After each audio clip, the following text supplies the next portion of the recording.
There is this fragment of bronze discovered with Latin text. It's an artifact of the original Roman Republic laws, the 12 Tables, which we know helped form solid governments of today's free countries like the United States of America. But on that fragment from 500 BC, Roman law is so brutal, your bank will chop you up into pieces when you miss a payment. It's called partes secanto. The law of the 12 Tables is the DNA of our Constitution. But can a power to the people republic actually survive without good men to run it? Learning the beginnings of the Republic will liberate you when you understand the Roman Republic. I'm Mr. Hall, and this is Classical Kingdoms.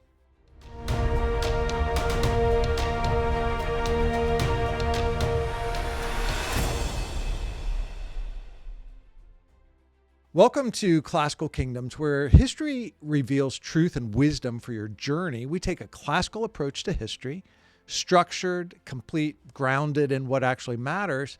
I've been teaching since the 90s, helping students, history buffs, homeschool families understand not just what happens, but why it matters and how history helps us flourish, like this lesson to help you understand the nuts and bolts of the Roman Republic and see how it connects to the American experiment. So let's begin. Drop into the year 509 BC. Join me. It's the death of the king. Tarquin the Proud has been expelled. The monarch is gone. The pomerium, that sacred outer wall around the city, it's not being used to keep enemies out. Now it's trapping the Romans in with each other in this power vacuum now, because there's no one to take over for Tarquin the Proud. The king is dead. And if you were there, if I was there with you, we'd have muddy feet standing in the forum, the swampy area around the Tiber River at the base of the Palatine Hill, the Capitoline Hill. What do we do? Who is going to take over? What choice do we have? We've got the mob. Do you trust the mob to rule? Or do you trust the wealthy elite to protect you? Where do you fall? The Romans realized they couldn't trust anyone fully, so they decided to trust a machine that uses a lot of different moving parts. Do you see what's coming? This system that they built is a very simple concept. It is don't trust any one piece together. Be very suspicious. Is it paranoia at some point? Well, I'm personally amazed by this because I see this as the rules of a new game. We saw back in lesson 30 that the Athenians had developed democracy, a fascinating, over decades and over a century, all of their struggles, they saw the power to the people. But this is the Roman Republic, and I see the rules, perhaps the best set that we've ever come up with, the best approach. So I'll call it the rules of the game. The game is Republic, but nobody really knew at the time that they had just invented one of the new best games ever. I mean, it's still around, isn't it? The Republic game. It's got an enduring legacy. Is it one of the best games ever? Let's just say it is for the analogy I want to use with you, the rules of the game, because first, let's install some referees to the rules. First vocabulary word is the consul. The consulship. Picture two ivory chairs. Very special. They sit side by side. Sitting on these chairs should be two consuls. They hold imperium. They share it together, both of them. They have absolute command of the executive running of the estates. There is an interesting catch Because you're probably wondering, why do they have two of them? There are always two consuls. They only serve for 1 year. They have the power to cancel each other out. What's that called when you say forbid? I forbid you from doing something. It's a veto. We have a veto in our Constitution, the United States. It's all over the world right now. If one consul tries to do something, like let's just say they try to end the game and start being a king. Veto.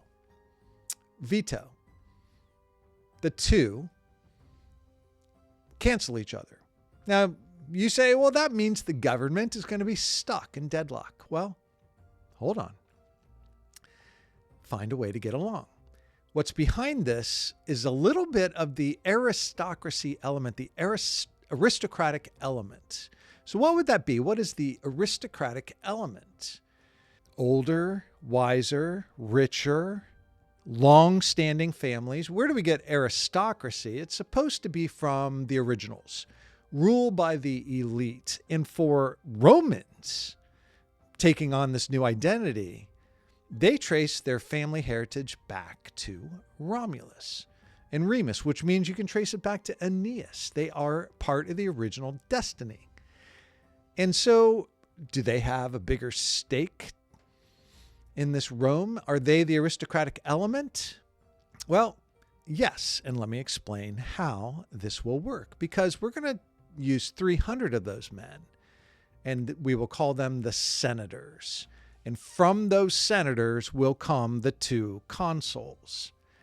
So the consulship is backed up by the Senate. The Senate is backed up by history, old families, and the consuls can veto each other. Already, can you see the checks and balances? These 300 senators representing the old elite are part of the social prestige, and they're not going to make laws. They don't command armies, not now, but they offer advice. 300 of them will be there as long-standing stakeholders of Rome. But senators control the treasury, the money. If you ignore the advice of the Senate, right? You got the consuls that can't disagree with each other, the senators that don't actually make laws, but they've got the money. And do you want to sit in one of those ivory chairs and be a consul? You have to climb the course of honors. What's Latin for course of honors? The Cursus Honorum. And it makes a lot of sense, actually. It's a ladder that you have to climb. You have to be the quaestor, the aedile, the praetor before you're consul. You have to know what you're doing. You have to have these other jobs. If you start as a quaestor, you can handle the books and the money, and the senators can see that. As aedile, you can fix the sewers and you can plan the games.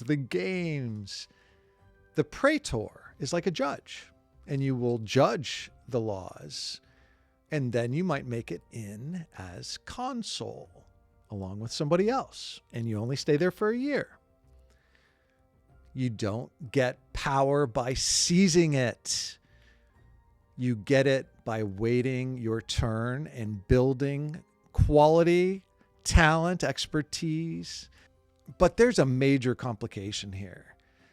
The problem is everything has to be perfect. Like all these people have to actually do this and do it well. It does sound logical. Does it sound balanced to you? But it ignores a fundamental reality of everything. The people that wrote the code of the Senate are the patricians. What is the patrician? That's the big group of the oldest original families of Rome. The senators come from that group, but there's 300 senators. They serve for life. The patricians, the people that helped establish this, the patricians are the elite class. Let's say it's the top 10% of the Roman citizens. They can trace their families back to Romulus and Aeneas, and they thought in ideals. They thought in magnanimity. They thought in virtue. But who are the other 90%? They're literally being left out of this entire system. The plebeians. The plebeians. We have patricians and we have plebeians. Patricians, plebeians. Those are the two classes. And plebeians, you don't have to be poor as a plebeian, but you are the lower class. You did not have a family that traced back to Romulus, the king, or Aeneas, the founder, king, not king, the founder, the original Latin prince from Troy. Anyway, what do you do? When you're a plebeian, you work hard, you have a farm, maybe you're even wealthy, and you are essentially locked out of the system. A good classroom connection now is if I'm saying this is like the game, the rules of the Republic game is everyone playing the game, or is it just the top 10%? The other 90% could be wildly talented, but they're being left out. But also, did you think that the referees of the game are also players of the game and possibly even opponents of the game? Like, I don't know if we've got this thing fixed exactly right just yet. So let's go further because I want to make you a Republic expert to liberate you about your understanding of government. It's not because the Roman Republic was perfect at this point. It is perhaps the greatest game ever, but it couldn't have started out that way, right? So what are they going to do to fix? What do you think is coming next? At this point, click the like button, please, and type a comment. What do you think is the first improvement to the rules that's going to help, that's going to make this Republic game better? This will actually apply to more than really just government. It would actually apply. This lesson does actually apply to a sports team or a sports experience that you have, a job. But how about just people getting along? Why groups clash? How power pulls? How trust breaks? Once you see the pattern. That makes you a scholar, a philosopher. You would be ready to see how everything works. And the Romans are building one of the most thoughtful political machines that we've ever seen. Not because they trusted human goodness. We've barely made it past 509 BC. That's the original year of the Republic. We've just seen the Consuls, 2 of them. We've seen 300 senators. We've seen the climbing ladder of the different government officials to gain experience, to be trusted.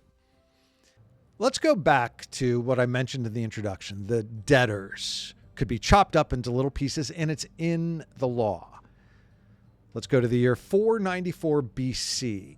And the issue about debt. Here's an example. A Roman farmer is called to go fight in the Republic every summer because in the springtime, you're planting your crops. In the summer, you got nothing better to do. That's war season. And that's how it worked in ancient times. So while you're gone, though, hailstorms, whatever, your farm falls into ruin. But you still have to buy your seeds for next year.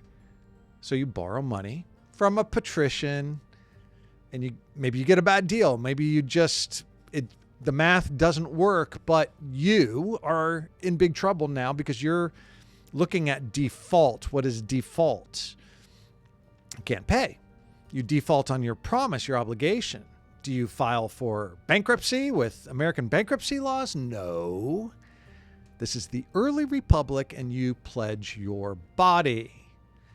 This is the Nexum, debt bondage. This institution could be a little chilling in its early years. It's the rules of a great game. Not every rule starts off really well. The 12 table, specifically table 3, has the process of a bureaucratic but brutal confession. If you confess a debt, the clock starts running for 30 days. And if you don't make the 30-day payments, the creditor could perform manus injectio, the laying on of hands. He could drag you to his private dungeon. He could bind you in fetters that weigh no less than 15 pounds. And for 60 days, you lived on 1 pound of flour per day. From debtor's prison, they could drag you out to the public, to the forum. What is the Roman forum? It's that open area, the public market, like the Greek agora. And on 3 consecutive market days, you could be dragged there to the forum, and the amount of your debt is shouted to the crowd. This is how messages get out. And you would hope that a friend would buy you out. You could get redeemed for this debt. What if no one paid? Well, at that point, you could be sold into slavery beyond the Tiber River, debt, bondage, or execution, chopped into little pieces. Is this a sense of justice? Partes secanto, let them cut the parts, is the Latin phrase. If you owed money to multiple creditors, the law explicitly stated they could cut your body into pieces to settle the account. The plebeians are 90% of this population. Do you know what I'm about to tell you next? The plebeians stood up to this practice. They said, no, stop it. There is an injustice as to why that farm failed in the first place, was fighting for the people. But in 494 BC, the plebeians did not riot. They did not burn the place down. They did not burn down the Senate. They did something even wilder. They disappeared. They vanished. Think of it as like just all of a sudden, everyone that's supposed to be doing everything in society, like it's a zombie movie.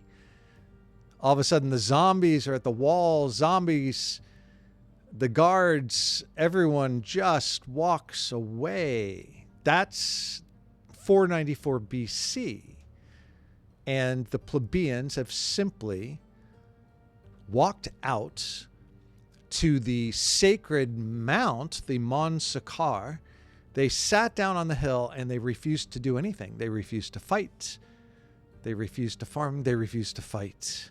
Back inside the city, the patricians looked at the empty barracks, at the empty town. The classis, the muster of men, was now gone. It's a state crisis. The people had given the government what it was asking for, a removal of themselves. You don't want us to be a part.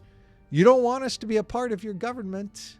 So we won't, unless you change the rules. Make the game better. Let's make it the amazing game that the Republic is supposed to be, because they want to play too. They want to make Rome better. And so, what do you think the rule change is? What was your prediction? Because patricians are afraid that the game is over. It's going to be the end of it all, but they got a deal. They agreed to install a totally new piece on the game board. The Tribune of the plebs. So what if that was you? What if it was me and you were the Tribune of the plebs? This is the new office, the new game piece on the board, and you have significant authority to balance out everything else. But what if the consuls don't like how you're balancing things? The consul just going to kill you, do away with you? Well, guess what? They can't do it. A tribune is sacrosanct. The Romans made this new rule a sacred law, lex sacrata. The tribune's body is sacrosanct. What is sacrosanct? You cannot harm it. It's like it's got a religious force field around it, a force shield that no one can touch. A tribune cannot be beat up, can't be harassed, can't be threatened. This is one of the favorite, and to teach this to kids, you think like, what would this be like in a school setting, or I don't know, in an office setting where one person cannot be bullied or threatened or harmed? It's kind of brilliant, honestly. Like, you have to think that the Romans said this one pleb is going to get inserted to our government. They're going to get a lot of authority, and you cannot touch them. If any man touches the tribune in anger, his head was immediately forfeit to Jupiter. Jupiter, that's the Roman Zeus. And you didn't even need a trial. The moment you shoved the tribune, you were cursed. Any citizen could kill you on the spot without penalty. This is veto. He gets a veto also. The consuls veto each other. This word veto, it's in our Constitution. The executive branch does it, but Latin, I forbid. Veto, I forbid. And the tribune could walk into the Senate. Can't wear the fancy toga, of course, because he's a pleb. But he could stand before the most powerful consul in the world, and he could freeze the entire political machine of Rome with one single word: veto. That's not just a political office. This is the first time in history that the no of a poor man was legally stronger than the yes of a rich man. The game of the Republic is now changing things forever, changing things still today. Nexum allowed the creditors to imprison, but it just put a stress test on this idea that the plebs were being left out. The patricians had to realize it. They created the new job, Tribune of the plebs, and they used Lex Sacrata to make that tribune's body holy, sacred, and you cannot mess with it. Are we done changing the rules yet? No. There's so many rules. It's 12 tables. By the way, 12 tables, I forgot to mention, is tablets. It's Latin tablets. But let's talk more rules. Here's another rule maybe you've heard of before. But this greatest game has the two consuls, has now the tribune coming from the plebs. But here's a situation in 458 BC that was possibly a catastrophe. This could have ended Rome altogether because a foreign enemy, the equine warriors, had trapped the Roman army on Mount Algidus. Consuls were actually incompetent. The consuls were basically paralyzed, didn't know what to do. The two of them are supposed to have a balance, a working relationship, and the Senate was unable to do anything about it. Checks and balances are working a little too well. What do you do to save a republic that's designed to move slowly? Put it in the chat if you know what this is. Click the like button if you haven't yet. The senators thought, why don't we just give all the power, the entire machine, to one person and call him a dictator? Did you see that coming? Was that your prediction for the latest rules change? Dictator is a Roman word. Dictator was a solution, not a way of life. It was an idea to help with an emergency situation like we have now in 458 BC. It's kind of a gamble. So what do you do to the dictator rule to help it work? The emergency power that they give to some person, the dictator, is an institution of dictatorship. And usually we automatically think this is a bad word, but stay with me. In Rome, the dictator was a constitutional circuit breaker, a safety valve, a solution. This dictatorship gave a dictator absolute imperium. What is imperium? That is the word. It's like we get emperor and imperator. That gives the power. Vetoes are suspended. So the consuls, and by the way, the dictator might be one of the consuls for a time period. It's a strict limit of 6 months. The time period is 6 months. Oh, so the dictatorship is not a person. It's a 6-month time limit clock that starts running. Like in this situation, 458 BC, the Senate delegation, once they decided that to solve this problem, we need a dictator, they rushed out of the city. They went down to a farm of a very trusted leader who had been consul before. Obviously, these two guys that were there now weren't doing it. They show up on the farm, and this guy was out plowing his field. They see that he's a hardworking man, and his 4-acre farm is nothing special, nothing huge. He was covered in dust and sweat. And when he saw the honored senators arriving, the togas that they were wearing, he said, "Is this well?" He told his wife, "Hey, please run to the hut, help me get cleaned up, and fetch my toga," the official toga of honor. This man's name is Cincinnatus. Lucius Cincinnatus. Cincinnatus. Have you heard this name before? Have you heard of the city Cincinnati?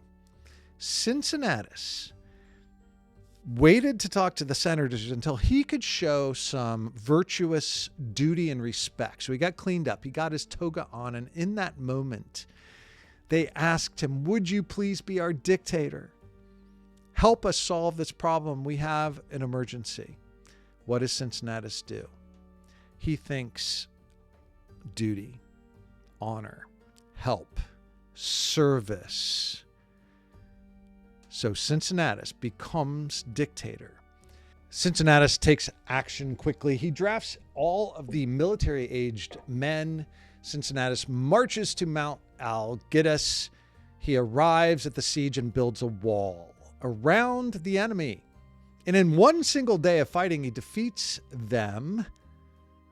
He forces the enemy to pass under the yoke, the ultimate symbol, by the way, of submission. He returns to Rome in triumph. He was dictator. He had absolute power. He had an army that he recruited and had great success with, like winning a game with your coach. And I mean, they adored him. And it's only been a few days. He's got months left of this absolute power dictatorship to play the greatest game, the Republic game. Skip ahead. Oh, wait. And do not leave right now because I'm leaving you in the middle of it. But have you studied Napoleon before? Right? Because this is the part where Napoleon would be like, well, yeah, and now I declare myself emperor. I actually crown myself emperor and I give myself the sovereign right to rule. Or when we get to lesson 52 about Julius Caesar crossing the Rubicon, the Senate said, don't cross the Rubicon. What does Julius Caesar do? He crosses the Rubicon. So that's an incredible story that leads up to lesson 52, but it starts literally here because what is Cincinnatus going to do? Does he claim his own sovereign right to rule? What is sovereignty? What is the sovereign right to rule? It's where the power originally comes from. So I ask you, where did Cincinnatus get this power? From the people. From the people. They asked him to do it. And so look at what happens. On day 16 days after taking command as dictator, Cincinnatus walks into the forum and he resigns his commission. He hands back the fasces, the symbol of power. He took off the purple bordered fancy toga that shows his authority. The fasces, the toga, they don't have the sovereign power. They're just objects, and Cincinnatus is the same.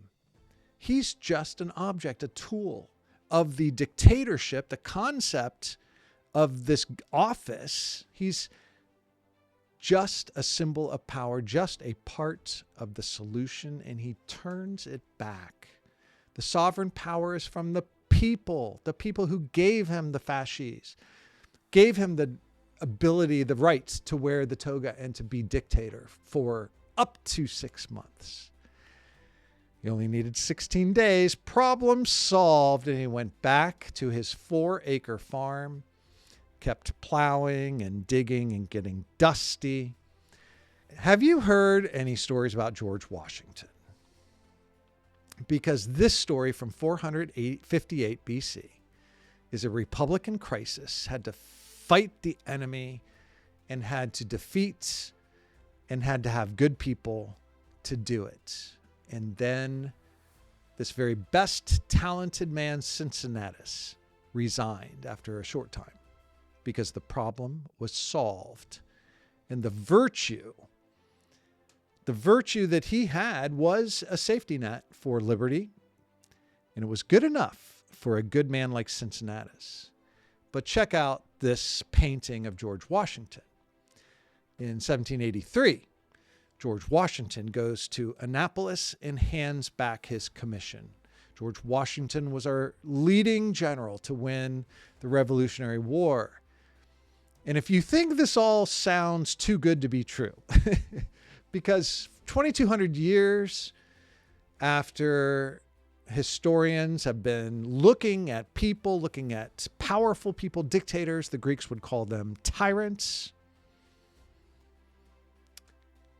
At the time of George Washington, they would have studied the classics. They would have been classical scholars like you, and they would have known. George Washington would have known. We know he does know because he became the first president of the Cincinnati. The Society of the Cincinnati, a society that respected and honored and revered the dictatorship of the ancient Romans, the way Cincinnatus played it out with virtue and honor. So when you look at this scene at Annapolis, Maryland, imagine you're in the State House in this room that could raise up Washington to be a king. King George, we had King George III at that time. He was King George III from England. We declared our independence. It worked. 1783, George Washington is at the height of his power. Why not keep it? Why not become King George I? It was discussed. Why not keep the power, George Washington? You know, they had hinted that they would support him if he wanted more control. People understood the idea of monarchs better than they understand better than they understand republic, because republic is complex. It's a machine that has messy parts. George Washington pulls a speech from his pocket, and some accounts tell us that his hand was shaking. Not shaking from fear, but shaking from the weight of history that he was about to alter. You know, Cincinnatus probably didn't know any better and didn't think that this republic game was going to last so long, but now George Washington knows. George Washington said, "Having now finished the work assigned to me, I retire from the great theater of action." He surrendered the commission. He did what Cincinnatus did. He went back to his farm. Mount Vernon's a little bigger than 4 acres, but he loved the farm. People say, oh, well, you know, he just wanted to enjoy the good life of Mount Vernon, and he loved this farm. But you know, George Washington will be back.